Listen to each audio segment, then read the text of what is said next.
नमस्कार दोस्तों, महत्तम समापवर्तक तथा लघुत्तम समापवर्तक के इस सीरीज में आज के वीडियो में हम घातांकों का महत्तम समापवर्तक कैसे निकालते हैं इसके बारे में डिस्कस करेंगे। तो चलिए वीडियो को शुरू करते हैं। घातांकों का मौसा निकालने के लिए हम कुल दो विधियों का अध्ययन करेंगे और एक तीसरी विधि का अध्ययन करेंगे जिसमें पहली और दूसरी दोनों विधियों का मिश्रण होगा।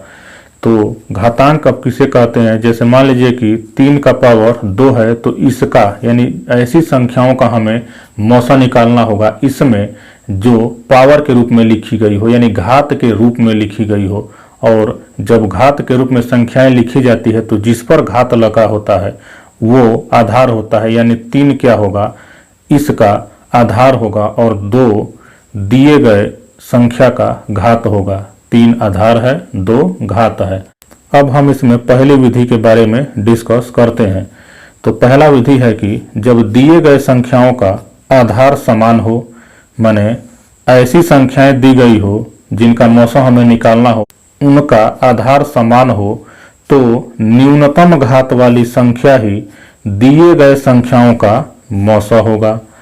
माने उदाहरण से हम समझते हैं कि जैसे 2 का पावर 10, 2 का पावर 3 तथा 2 का पावर 8 ले लेते हैं का मौसा ज्ञात कीजिए। देख रहे हैं हम कि सब में क्या है, आधार समान है, यानी दिए गए संख्याओं का आधार समान है। तो न्यूनतम घात वाली संख्या ही यानी ऐसी संख्या हम देखेंगे जिसका घात सबसे कम हो, यानी इसका घात सबसे कम है। आधार यदि सब में समान है और हमें मौसा निकालना होगा तो देखेंगे कि किस संख्या का घात सबसे कम है। तो दिए गए संख्याओं का मौसा कितना हो जाएगा, 2 का पावर 3। यही इस क्वेश्चन का उत्तर हो जाएगा। यदि एक क्वेश्चन ऐसा दिया रहे कि 10 का पावर -2, 10 का पावर -10, 10 का पावर 3 का मौसा ज्ञात कीजिए, तब इसमें हम देखेंगे कि बेस क्या है, सबका समान है। तो घात जिसका सबसे कम होगा वही क्या हो जाएगा, दिए गए प्रश्न का उत्तर हो जाएगा। ऋणात्मक संख्याओं में जो संख्या छोटी होती है वो बड़ी हो जाती है और जो बड़ी होती है वो छोटी हो जाती है। संख्या रेखा पर हम इसे समझ सकते हैं। जैसे 0 है यहाँ से, तो 0 के बाईं ओर ऋणात्मक संख्याएं होती है और 0 के दाहिनी ओर धनात्मक संख्याएं होती है। तो बाएं से दाएं जब संख्या रेखा पर हम चलते हैं तो उत्तरोत्तर हमें बड़ी संख्याएं मिलती जाती है। माने -4 से बड़ी संख्या -3 है, -3 से बड़ी संख्या -2 है, -2 से बड़ी संख्या -1 है और इसी तरीके से ये बड़ी है। छोटी की बात करेंगे तो 5 से छोटी 4, उससे छोटी 3, उससे छोटी 2, 1, 0, -1, -2, यानी -1 से छोटी संख्या -2 है, -2 से छोटी संख्या -3 है, -3 से छोटी संख्या -4 है। तो अब हम यहाँ पर देखेंगे कि एक धनात्मक है, माने ये तो वैसे ही बड़ी है, इसको निकाल देंगे। अब देखेंगे कि 2 संख्याएं बच रही है, 10 का पावर -2, 10 का पावर -10। अब इसमें किसका पावर को सबसे कम है, तो 10 का पावर -10 का सबसे कम है, का मौसा क्या हो जाएगा, 10 का पावर -10। यही इस क्वेश्चन का उत्तर हो जाएगा। दूसरी विधि देखते हैं।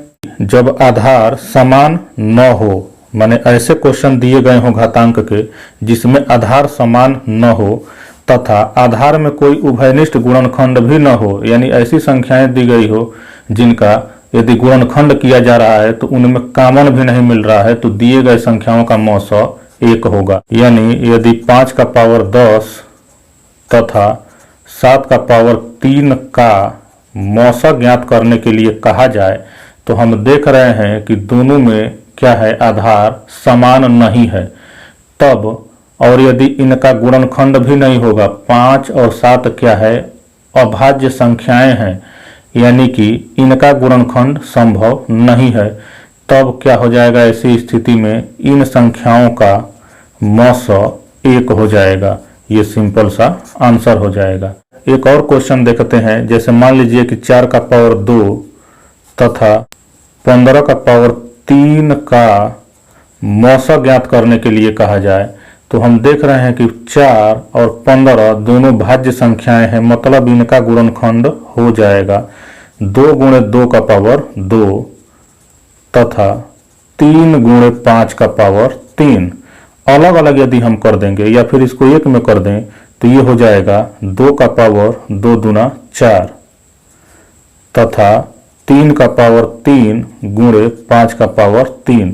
तो ये एक अलग संख्या है और ये अलग संख्या है।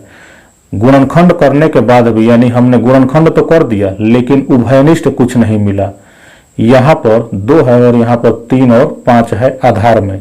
इसका मतलब इस प्रश्न का उत्तर भी क्या हो जाएगा, 1 हो जाएगा, यानी मस 1 हो जाएगा। एक तीसरी विधि के बारे में डिस्कस करते हैं।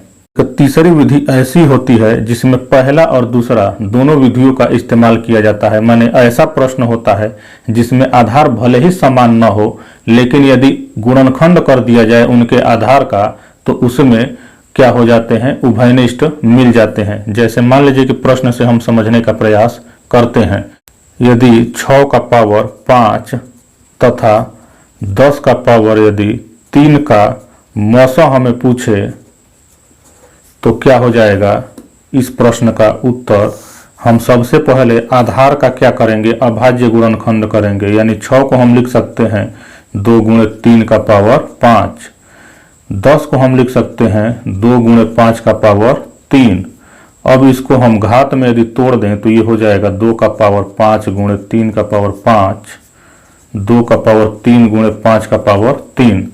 तो हम देख रहे हैं कि भले ही इस प्रश्न का आधार समान नहीं था, लेकिन यदि हम इनके आधारों का अभाज्य गुणनखंड किया तो यहाँ पर एक हमें ऐसा आधार वाला संख्या मिला जो क्या है, दोनों में समान है, यानी क्या है, उभयनिष्ठ है। तीसरी विधि की बात कर रहे हैं जिसमें पहली और दूसरी विधि का इस्तेमाल किया जाएगा।